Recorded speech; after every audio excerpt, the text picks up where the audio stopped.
Well, welcome all. We are thrilled to have you here for our conversation on inventing the Renaissance. It is a book discussion with a fabulous faculty member and author at the university, Ada Palmer. My name is Seth Green, and on an afternoon like this one, where we're talking to one of the greats of our university, I'm especially grateful to say that I'm the dean here at the Graham School at the University of Chicago, where we have the joy of having Ada occasionally teach and where our students have learned so much from both her work in areas like the Renaissance as well as her extraordinary creativeness as a science fiction author.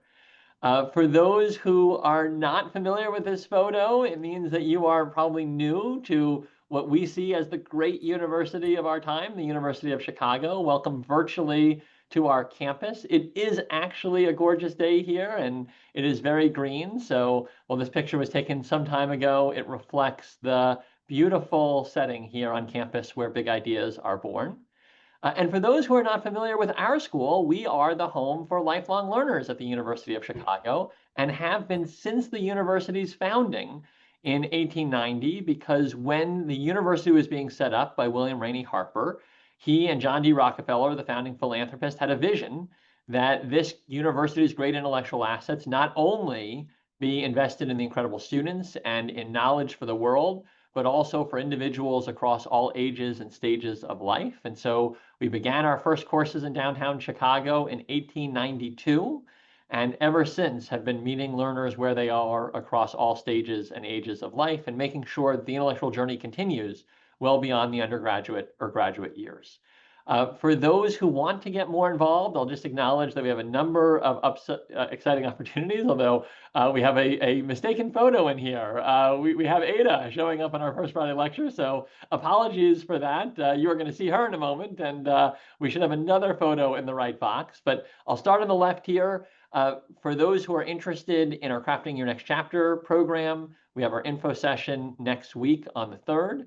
We're going to have a very interesting conversation on the 4th that is being led by our playwright, Doug Post, who teaches about playwriting. He's talking with 3 other playwrights about writing political plays in an era where we have a deep amount of polarization. And then we are going to have a different person than the one pictured here leading a First Friday lecture on radical evil from Kant to nuclearism. And I'll just finish by saying we have our summer course registration now open. So if you want to go deeper in the world of our, intellectual universe here, we will put an email in the chat that you can use to sign up for summer courses. And with that, I'm going to stop sharing my screen because the reason that you are all here is because of my wonderful colleague, Ada Palmer. And Ada is an associate professor of early modern European history and the college. And she is also an open enrollment instructor at Graham. She is a best-selling author.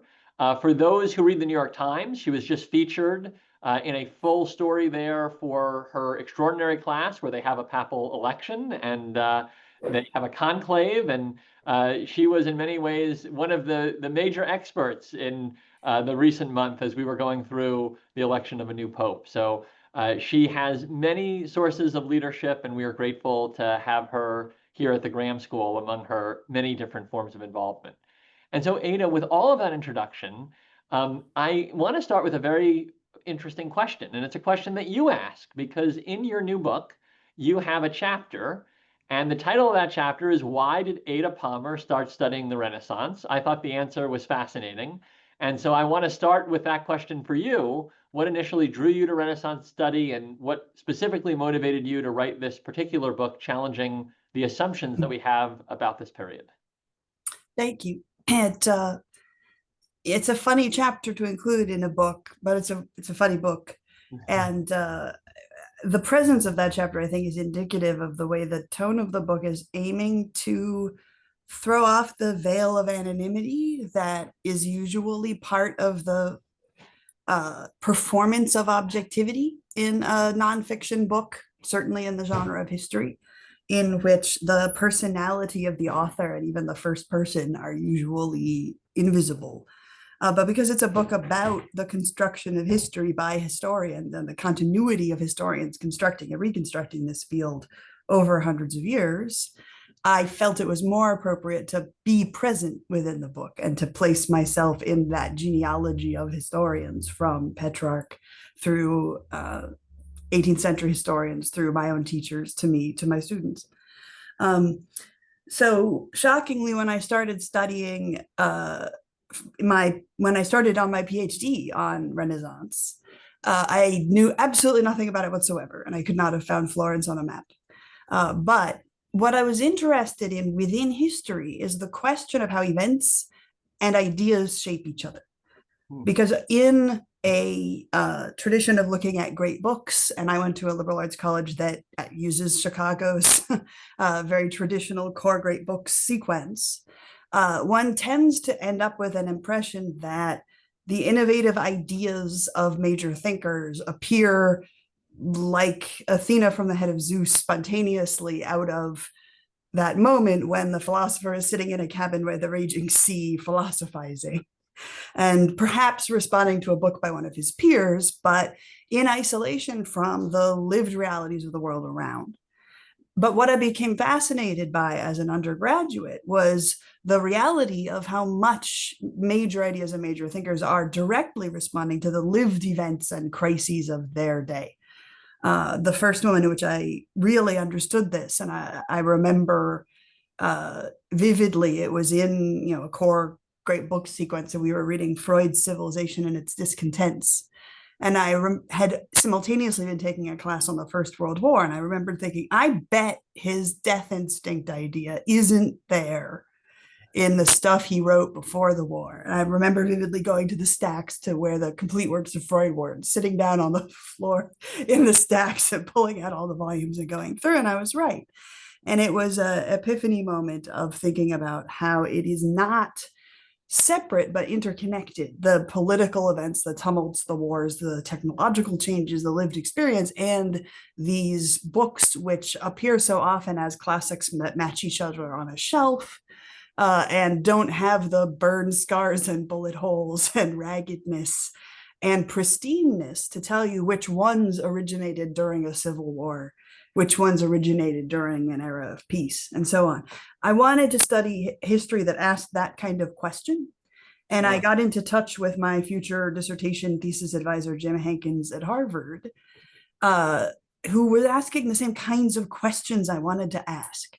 And since he wanted to study the Italian Renaissance, and I had the Latin necessary to do so, I decided that I would follow him to the Renaissance and trust that any era at any time and place would be equally exciting to approach, so long as I got to ask that kind of question. Well, so you do ask this question, and in the book, you present the lives of 15 different Renaissance figures who lived through the same tumultuous years, but experienced vastly different realities. Yes. And so can you talk a little bit about how you use these individual portraits in the book to kind of challenge our monolithic view of the period, and really bring to life how people are responding to their lived realities? Yeah, so these are 15 individual chapters, and each one is a mini biography of 15 different people. But you're going through the same events as you go to each one. And one of the things I'm doing in this section is borrowing from my science fiction writer hat, the practice of writing a time loop. That you experience something one way, and then you loop back and you experience it slightly differently, and you loop back and you experience it slightly differently. But rather than our time travelers changing events, it is now we are in the point of view of the assassin, now we are in the point of view of the princess, now we are in the point of view of the court musician, now we are in the point of view of the secretary, now we are in the point of view of Lucrezia Borgia, now we are in the point of view of Machiavelli, as we revisit and pass through these tumultuous decades that we often read about via a book about someone who lived in the time. Right? There'll be a book about Leonardo da Vinci, which will have these elements in the background, but you're always zooming in only on the parts of it that intersect him. Yeah. And that intersect that figure. But by reading a bunch of short ones in a row, you realize, oh, each of these, every single one of them, is vastly incomplete, because the ones from the point of view of a princess don't give me anything about the details and experiences of the courtiers dependent upon them. The one from the point of view of the people for whom the Borgias are the enemy give us a completely different sense from the people for whom the point of view has the Borgia as friend. And all 15 are accurate. And yet, if you read only one of them, you would come away with, if I imagine that this were suddenly a class and each of you, I divvied it up into, and each of you was reading one of these lives, and then we were going to have a discussion, you would surreally be entering a different Renaissance, depending on which one of them you read. And I wanted to do that because on a larger scale, we do that every time we choose which book about a period to read. So as you're in an art gallery and you come out and there's the exhibition bookstore, and there will be a shelf and there will be 5 books about whatever that was, right? Whether it's ancient Egyptian mummies, or whether it's the Italian Renaissance, or whether it's that great exhibit on early Balkan kings that that was at the Field Museum last year. There will be 5 books or maybe 8 books about the topic. And what you don't necessarily realize is that each one is going to give you an alternate universe. And depending on which one you pick up and take home, you're about to believe in a different ancient Balkans, a different Leonardo da Vinci, a different Renaissance. And the ones in my own field that I've looked at all of them, I'm conscious how incredibly different they are. And how somebody who is a hero and feels almost like a saint in one book will be a terrible villain in the book that is next to it on the shelf, right?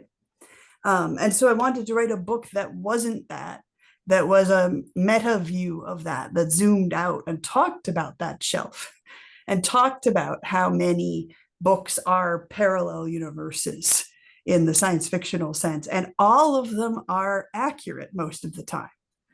But because each of them is necessarily limited in its scope and asking certain questions, the ones that ask the question, where does the music come from, yield a different Renaissance from the ones that ask the question, what was happening in banking, which yields a different answer from what caused the genius of Leonardo da Vinci, right? And each of those is going to include, exclude, and make judgment calls about who is helping and who is hindering, that bring you into a different cosmos. Well, and so speaking of those different cosmos, is there a way that you can summarize our mythical understanding of the Renaissance, the dominant one? And then how does your book and the deep looking at all of these different figures and their different contexts, how does it help us to reframe what you see as the real, Renaissance and reality that is probably a more mixed card on the time? Yeah, I mean, one of our clues that the Renaissance is a very artificial, constructed, made up thing is that there is no consensus as to when it begins and when it ends.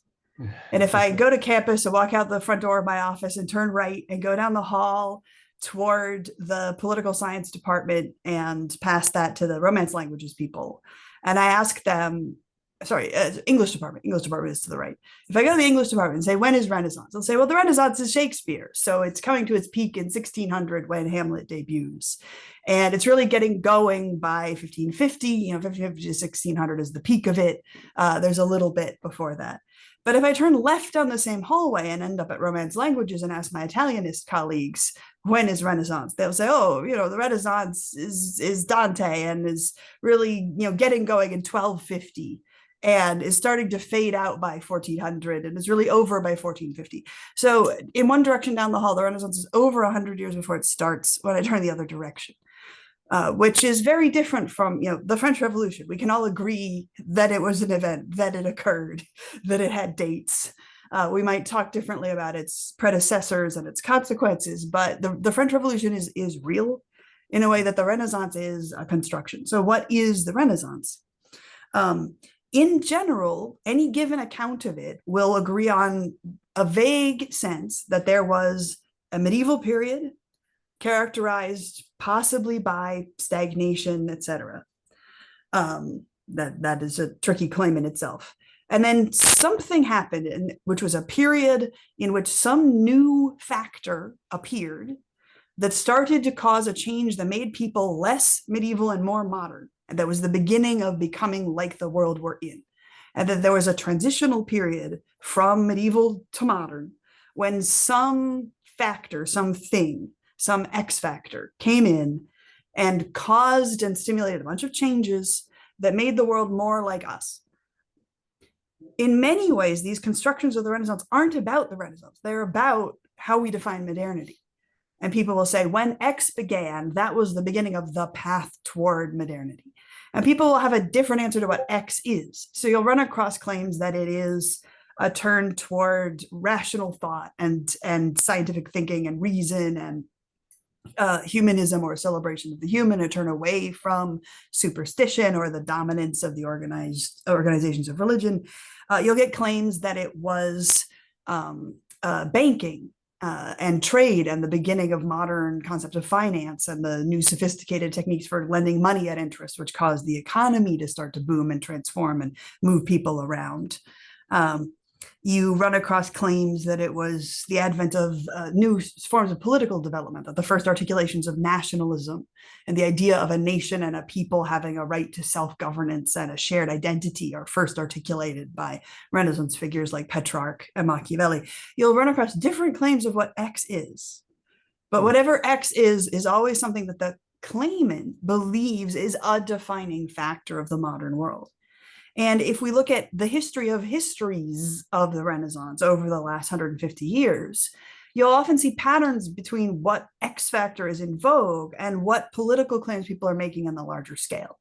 So, for example, the claim that the Renaissance was caused by the advent of finance and banking and the beginning of proto-capitalism, super popular during the Cold War, because it lets America and the West claim to be the inheritors of the Renaissance Golden Age and then compare communism to the bad, dark, backwards, superstitious medieval Dark Ages. And this gets us at how and why it's been so hard to eradicate the lie that the Middle Ages were a Dark Age and that the Renaissance was a Golden Age. Because it's not true. It's never been true. There's no such thing as a Dark Age and there's no such thing as a Golden Age. It's entirely made up. But it's really narratively satisfying, right? It's easy to believe in cycles of history when we're making up the history for a science fictional world or a fantasy world. You know, there was an ancient era when there were elves and everything was great. It was a golden age, and then there was a fall. There was a dark age and a dark lord. Like, these are very easy, recognizable, satisfying narratives and ways to understand our world, and they're really propagandistically useful. Because if you can claim that the thing you're doing, whether you're a politician or a party or a literary movement or a bank or a corporation, if you can claim that the thing you're doing is going to cause a golden age and is a continuation of what caused the Renaissance, and that your opponents slash predecessors slash competitors are backwards looking and medieval, you make yourself seem good in a traditional, moderate, reliable, solid as a marble column kind of way. That is very rhetorically useful, which is why we see the claim of X is going to be what I'm doing, I will create a golden age, recur so often rhetorically, which is then why it's been so hard for historians to come along and say, actually, the Renaissance is not a thing, and the Dark Ages is not a thing, and none of this is a thing, because we all want it to be, because it's very satisfying. So can you talk a little bit, Ada, about how you approached the research for this book? Because it's such an interesting topic in a field that is technologically changing. Your ability to gather evidence today and know about the past is deeper because of all sorts of different digitization and artificial intelligence. And I'm just curious how, you've potentially used technology in putting together, because this is a very rich book. It has a really deep bench of information. How does that kind of technological change in historical research lead you to the ability to question concepts that previous generations of scholars have established? So, it's interesting that you ask that, because this project is less a result of anything new than a result of taking time to synthetically zoom out and reflect on simply reading and rereading the core books that I was assigned to read as a graduate student when training up in this field.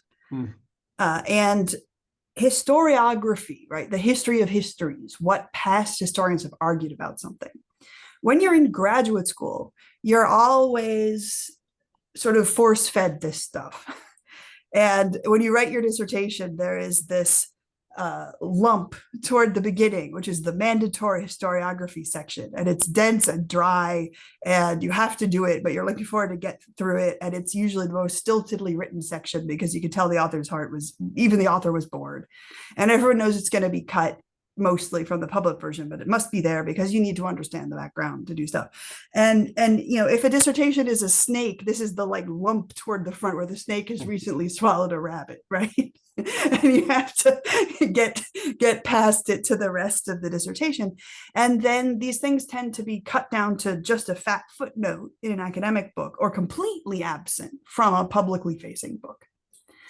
But historiography is awesome and fascinating and fun and full of the human beings who loved what I love in earlier generations, and who are the transmitters, right? And the links through whom this process has been passed. And time after time, I would simply be in the Uffizi bookstore and pick up one of the books for sale about the Renaissance on the big table of identical looking Renaissance books, and be struck by the complete absence of an acknowledgement of the transmission and genealogy of the study of this. And the study of this is really interesting because all of these historians like Barrett and Burkhardt and Christeller, and I saw a question popping up asking, who are these people? And the answer is there's chapters about them in the book. It'll introduce you to all of them, also to their female peers that usually get left out of the narrative, like Janet Ross and Iris Arrico, who are the hostesses at whose houses these men whose books have been read longer and celebrated more are. And when I was doing my training, I was assigned to read all the men's books and none of the women's books, even though they were both writing these at the same time. There's a great new book by Margaret Meserve about those women, but there's a section in my book about them as well. To understand how history is made, we have to understand the human beings who make it. And in the construction of that, I sat down and said, I want to write historiography that is human, lively, emotional, fun, tender, grateful. And all these people, even though we still read them, we all now believe they're totally wrong, right? All of their theses about what the Renaissance was have been subsumed by better later theories, in the same way that the Big Bang theory will in time be replaced by the better than the Big Bang theory, which will have elements of the Big Bang theory combined with improvements, right? That is how knowledge advances. And we need those not very good theories because they're the stepping stones that get us to the work that gets us to the better ones and to the better ones. And usually when such steps in the genealogy of knowledge are acknowledged, they're acknowledged only negatively and hostily, right? Without an acknowledgement of the fact that we invaluably depend upon books that were totally wrong. And I wanted to include that as well. Well, so we have a lot of wonderful questions populating the chat. So I'm going to go to those, but then I'll come back with a few of my own later in the program. We have one here from Rachel, who has your book and is very much enjoying it, is a big fan of your intellectual property and how you deconstruct many myths surrounding the Renaissance. Then they go on to ask, have you tried to think about how today's society may be influencing any of your assumptions as an author and historian? Given your point that you are writing in the context of your lived reality, how do you think that your experiences shape you and the story you're writing in this book? I certainly can think of many different ways that they are shaping me, and I will give three very different examples. When I was in my, I can't remember if it was my third, I think it was my third year of my PhD, was when my invisible disability, severe chronic pain condition first manifested. And I'm still intermittently incapacitated by it, and I always will be. And it made me start to care about and think about and look for disability, which was not a question that had been among the questions that brought me to the Renaissance. But as I do my analysis of the intellectual figures that I already then loved, I find myself seeing and asking questions about disability everywhere. And you'll see that here and there throughout the book in a way that I wouldn't, because we're shaped by our bodies and we're shaped by our personal experiences in that way. I'm also shaped by my teaching. And there are conclusions in the book that I absolutely came to through my teaching. In fact, in many ways, much of the book is chunks of my lectures from my Italian Renaissance undergrad course here at UChicago. I talked to those students about the fact that I wrote this book for everybody, but I also wrote this book partly for them. And the conclusion and concluding chapters, which are a study of power and the way that the telling of history deludes us into feeling like we have less power than we do, are conclusions that I came to in the classroom, shaped by that experience. The urgency with which I feel that we need to rethink the way we consider power and agency is then absolutely shaped by the larger lived experience, not only of the current and recent political crises and authoritarian surge and the importance of questions such as resistance, but even deeper than that, things like the social ubiquity of imposter syndrome. I think about imposter syndrome a lot in terms of what in our culture causes that. And I think one of the big factors at fault is historians and histories, because the way we tend to tell them is to either do great people history, where we're studying X powerful and influential person whose actions shaped this thing. And we're widening this beyond great man history now to be great people history, and we're including a wider diversity of figures, which is good.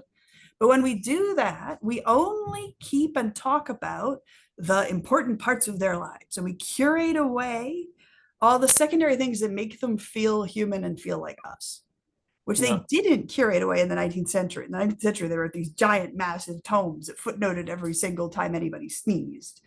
Because in the 19th century, you win if your book is fatter than the other guy's book. But in the 20th century, you win by having your book elegantly choose what to include and exclude. And so we get Machiavelli, the intellectual, and Lorenzo da Vinci, the political leader.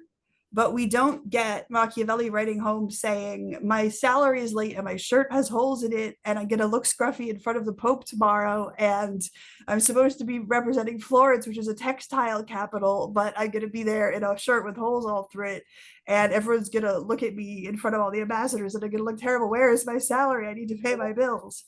And we don't quote very often, although I love Janet Ross, 1905, who did quote it, one of my very favorite letters from the whole Renaissance, which is, "Dear Mom, I left my favorite purple bathrobe at home. Please bring it when you come. Sincerely, Lorenzo da Medici." And these moments, which make the figures who shaped history feel like us, are vital to reminding us that it's not superhumans who are the only ones with agency, as if we were in a superhero movie. We all have agency, and we all shape things. And when historians try to tell different stories, they tend to be what I call great forces history rather than great people history, where they'll say, yes, you know, the wealth ratio and population at the beginning of the French Revolution was X% of wealth in the hands of the elites versus Y% in the hands of everyone else. Therefore, the war happened. As if what history really is giant gears of modern times grinding on and grinding poor Charlie Chaplin into the machine, right? And that also makes us feel powerless, because what are we then except for one grain of sand in the middle of a million grains of sand that don't do anything? We are bad at telling history that acknowledges that history is 100 million ping pong balls all bouncing against each other, all of them in fact important, with trajectories that affect and change everything else, and everybody having agency.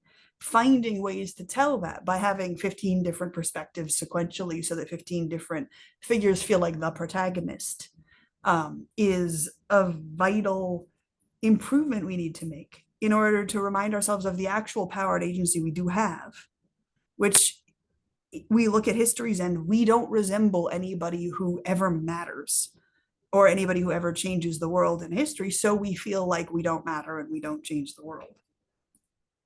Well, so we have another question here, Ada, who Yes. also, this questioner loves your book. They want to know which part was your favorite to write and why.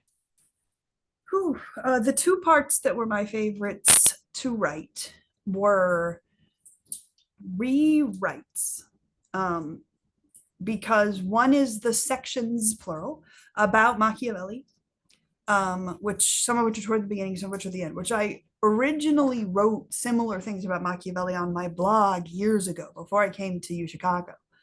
Machiavelli is a figure who I've come to know very intimately. And unlike most people who study Machiavelli, who read his grand philosophical works first, I had read The Prince, but I got to know Machiavelli first through reading his entire personal correspondence. All the letters back and forth where he's scared, all the letters back and forth where he's confused, all the letters back and forth where he has the hardest job and the most painful job you can imagine, which is he was the ambassador from Florence to big armies that are marching through Italy that Florence's forces cannot possibly stop. And his job is to whisper in their ear, kill our allies first, kill us last, right? Begging for the I like you, so I'll kill you last privilege. Conquer the other cities first. Florence is your friend. It's such a terrifying job. And his job was to postpone the conquest in hopes that in the meantime, the conqueror would fail or die or something. And it's such a harrowing and amazing experience. And then to be cast out of politics into exile. And so I wrote those first posts good 15 years ago, at least, and rewriting them with greater knowledge that let me realize I was totally right when I first wrote them, but all of my conclusions were correct. But now I have new conclusions to add to those, and I can see better the importance of them. Was really precious and reminded me of how often when I'm doing peer review for junior scholars who, first article or second article I'm looking at or a dissertation, my first comment is almost always, this conclusion of yours, it's way more important than you think. Bring it to the fore, make grander claims about it. This is exciting. Everyone is going to care. And how often when you are doing the primary research, you're looking at the trees and you're describing the trees and you can't yet see the forest. And it's the maturity of a more advanced scholar who can zoom out and see the forest and say, wow, you learned something really important when you described that tree. That and writing the sections at the end about my students and the teaching experience and how it shaped the book were the favorites. So Rob Shapiro has a question in the chat that feels very relevant to a school that has a basic program of liberal education where we read great books. Yes. He asks about Plato becoming available to the Italians to a much greater extent during this period. And essentially, he's questioning whether or not that new availability of Plato might have triggered some of the kinds of new thinking you've described. So both yes and no, which is the correct answer to most such questions. The wider availability of Plato has a huge impact, but the wider availability of Plato is also a consequence of the fact that the changes had already started. And, Europe had Plato and the ability to get more Plato for a long time. Constantinople was always right there. You can send a boat in 1100 as easily as you can in 1400. A bunch of changes and a bunch of new questions had to be asked for people to want Plato and to want to use it in a new way. And this is identical with the question people often have of, is it the Gutenberg movable type press that causes a whole lot of change? And the answer is also yes, but we only get the Gutenberg movable type press because there was a huge spike in library building and a huge uptick in the demand for books, which made the inventor want to invent such a thing. And there's only that because the changes had already begun. And so both of those are the midpoint of a project getting a thing it wanted.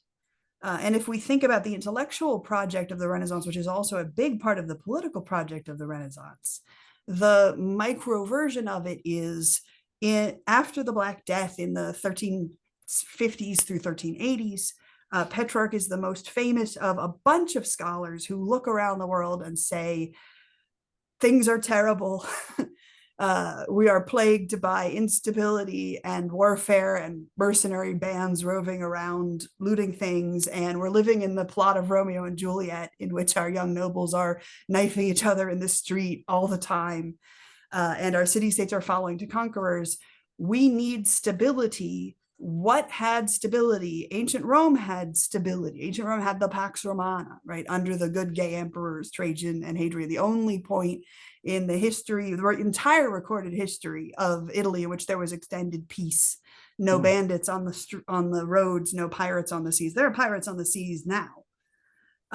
We have not matched that. And they said, okay, how did that happen? Let's get the libraries that have the books that educated Caesar and educated Cicero and educated Seneca and educated the Roman Brutus, the ancestor of the one who killed Caesar, the one who executed his own sons when they tried to take over the city. Can you imagine Lord Montague or Lord Capulet executing their own sons if their sons tried to take over the city? No, you can't, and neither could Petrarch.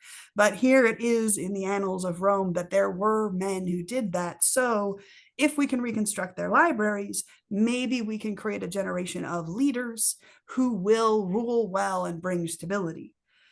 That call is made when they don't have Plato yet, right? It takes 2 generations to get good Greek and to get dictionaries and to get manuscripts and then to start translating it.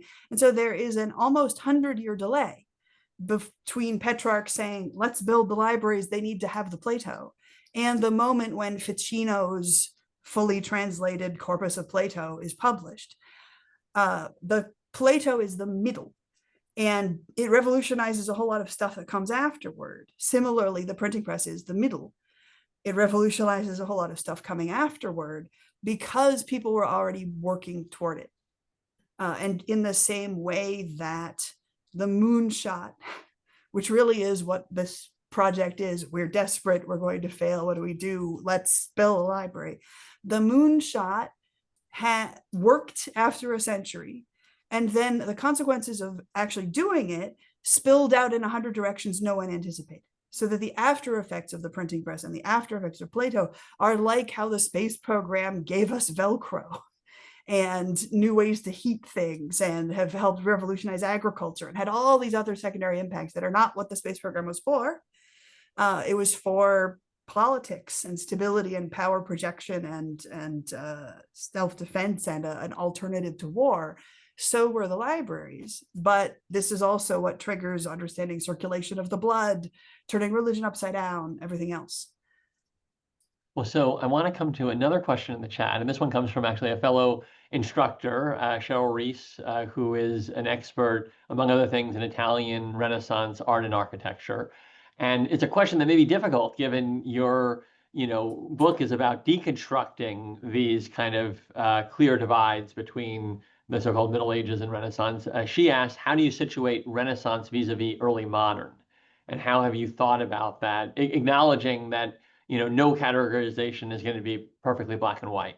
Yeah, and there's a section in the book where I talk about early modern, and I talk about how early modern is a terrible phrase. Renaissance is also a terrible phrase. Renaissance because it's full of judgment calls. Early modern because modern is one of the worst and most useless words in our language. And when you ask people when modern is, you get an absurd range of dates.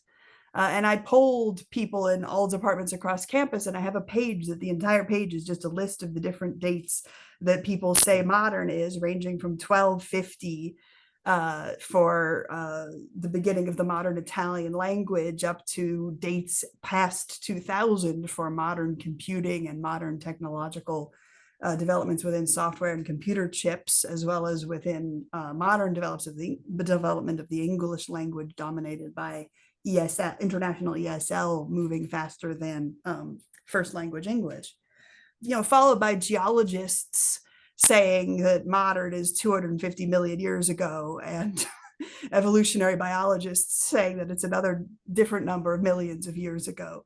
The word modern is a profoundly confusing word. And when historians use it as a term of art, I think it's a great improvement upon Renaissance because it does not involve the judgment call of this is a golden age, and it allows us to frame it in terms of the rest, but it also still defines the period in terms of modern.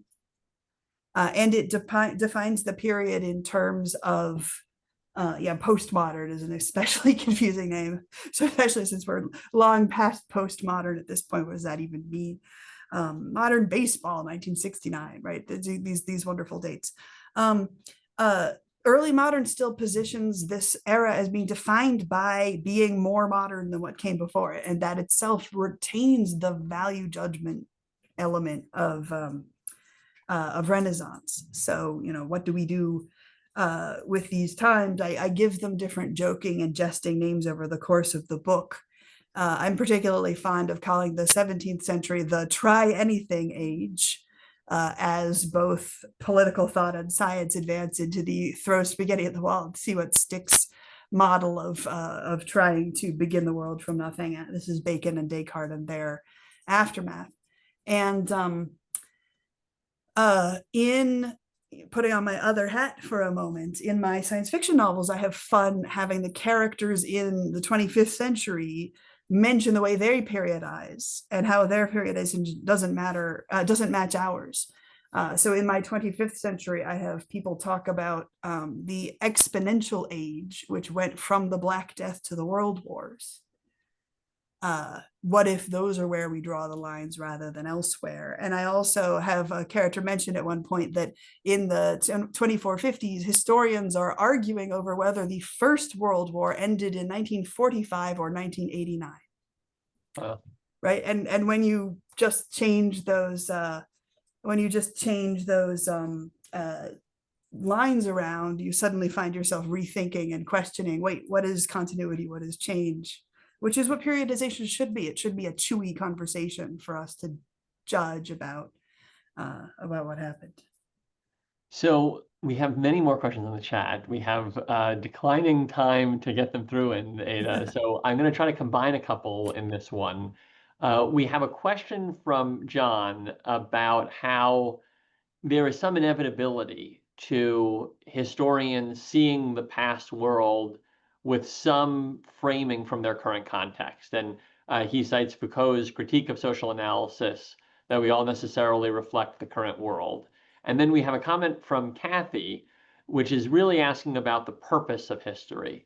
And the reason I want to combine those is because there's some arguments for history as a way of better understanding our current world. That what we're doing as we look at the past, we're trying to learn lessons and trying to think then deeply about how do we understand our current context and what does it mean. There are also views about history being empathy, being about living in other people's lives and understanding. And depending on how that purpose is defined, you could argue for or against some of these imperfect categorizations, right? You could say, well, the great forces is an overstatement of all of these trends, but what it allows us to do is understand that there are forces that, material influence, or the great people is obviously an overstatement of heroism, because these are regular people that have flaws, but it allows us to have an aspiration for what a great citizen looks like, even if we acknowledge, JFK is not who he may be presented as in TV. And so I'm curious if you want to just talk for our remaining couple minutes about, in your view, what's the purpose of history and how does that then shape how we think about the role of the historian? Yeah, so I think that history is something we definitely turn to seeking to understand ourselves, where we came from, where the institutions around us are shaped, and to find value and sort of ground our identity. It's interesting how often, for example, I'll be at a dinner party and I'll mention that I studied the Renaissance, and there'll be somebody there who just loves historical figure X. And what they really love is that their idea of historical figure X ties into their own sense of self. Right. And their own sense of self-identity, and they identify with that person across the diaspora that is time. And we turn to that to understand ourselves, to understand the institutions that shape us, that sometimes hurt us, and where they came from. And separately, we also turn to it as a casebook for examples to tell us what we're experiencing now, what we can try, what worked and didn't work in similar situations. That latter way of using history is new in the Renaissance in important ways. And the discussions of Machiavelli end with coming to the moment at which we have this turn from history being something we study to understand our grandeur and ourselves and our origins, and to give us legitimacy, and especially to absorb the moral character of historical figures, and to read about great people so we can aspire to be like those great people, and read about bad people so we can aspire to not be like those people, which was the standard way of using and teaching and discussing history. It was considered a moral genre. Right. And the practice of history was, if it was taught in schools, taught under ethics as the higher branch under which history fell, sometimes under rhetoric, but often under ethics. It's Machiavelli who's the first to say, no, this is a case book of examples. If we're trying to do something, we want it to work, we look at past civilizations that tried to do the thing and whether it worked or didn't, and imitate the things that worked and try to figure out how and why they worked. This is the dawn of political science. And we do both of those things with history because we can't stop looking for ourselves in the past and looking at the origins of our values in the past and looking at the past for validation. And we should, especially to give ourselves grounding to understand what we're experiencing. And here I'm going to defy both the question and the topic and go on a minute or two tangent to give a concrete example of this. But we all feel like the world is ending and on fire. And the news is cataclysmic and full of people that terrify us. And all of the loudest, weirdest, scariest voices in the world are screaming in our ears. This is because we are living during an information revolution. And it is caused by something that my wonderful colleague Kathleen Ballou aptly named the first adopter effect. Every time there's a new information technology, whether it's Gutenberg's printing press or later improvements of the printing press or radio or television or the Ditto machine or Facebook, every time there's a new information technology, among the first users of the new information technology are always the people who were being effectively silenced under the old one, right? And when radio comes in and you can broadcast yourself on the radio, the people who feel it's worth investing in having a radio tower are people who, if they wrote an article and sent it into the newspaper as an op-ed, nobody would print it, right? The first people to want to buy a printing press always include the people who, if they try to go stand on a podium or at a pulpit, will be chased off because the pulpit, which is also an information technology, was gatekept like every information technology, which means every time there's a new information technology, it immediately fills with sex workers, linguistic minorities, queer people, and all of the scariest fringe voices from all edges of religion and politics, because those are the people who are being silenced under the earlier system. As a result of which, every time a new information technology has been developed, suddenly all of the scary voices get 100 times louder, no matter what you're scared of, because it's the political fringes in every direction. If you're scared of the left, the scary left is louder. If you're scared of the right, the scary right is louder. If you're scared of the Catholics, the scary Catholics are louder. If you're scared of the Protestants, the scary Protestants are louder. This causes senses of panic, the fear that our enemies are suddenly all around us in a way that they weren't before. That panic is then harvested by politicians who can use it to advance agendas for their own profit-seeking or empowerment. This is a pattern that we can trace from the 1480s and the 15 teens, and Shakespeare rants about it. It has been the native experience of humanity since 1450 because we've been living in a constant sequence of information revolution since 1450. Every one of those generations, you can find people saying, oh my God, the world is suddenly ending. And from this, the advice that one develops is the feeling that we're in a panic, the feeling that everything is scarier than it's ever been in our lived experience is a real feeling that generation upon generation before us has also had. We are correct that this is the scariest moment in our lived experience. Past generations that faced the same thing didn't come through it without tumults. The past 500 years had plenty of tumults. But we are not unique in feeling like we're living through an apocalypse. Every generation for the past 10 generations has felt like it was living through an apocalypse. We're not living through an apocalypse. We're living through the first adopter effect spike of an information revolution.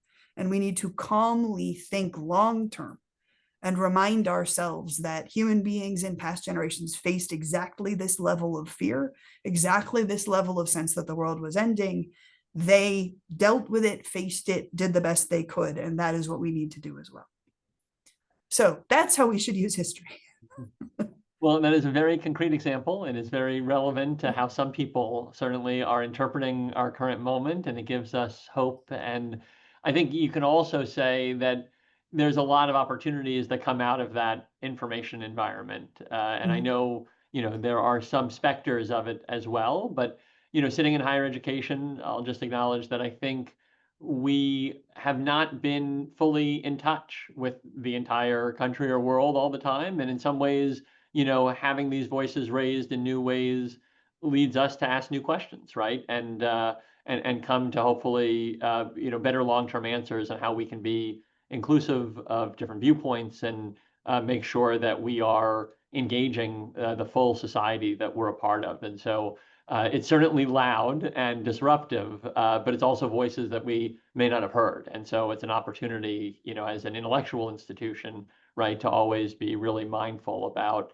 how those voices, then become part of the intellectual inquiry that is so important. So Ada, thank you. This has been a fascinating conversation. I will say the chat is abuzz now, not only with thank you, but also with a hope that you may teach a course like this in the future at Graham. So we'll certainly be in touch on that front, although I know you are Yes, busy running I hope to. conclaves and with other Yes. projects I from saw sci-fi someone to history. I saw someone drop a note asking when there would be a podcast. The answer is that I've got a podcast which you can get to through my website, adapalmer.com, where I discuss science fiction and the craft of writing with my often co-author and co-teacher Joe Walton, who's a fellow science fiction writer and history lover. But I've been wanting to find somebody to partner with to develop a history podcast. I would really enjoy doing one, but speaking as a disabled historian author with sort of two part-time jobs between the novels and the academic work, I can't develop one without a partnership. So whether it's going to be Graham or somebody else, I want to do a podcast at some point, but you can enjoy the discussion, some of which are about history, on the podcast that is more about books and craft of writing, which you can find on my website. Well, wonderful. Well, we put the website in here and are grateful that you've thought of partnership with us, among others, potentially for a podcast. Certainly, there could be no one better to be on it. Thank you again, and thank you all for joining us. Happy Friday to all, and we will certainly look at history differently after this fascinating conversation. Thanks, Thanks, Ada. everyone.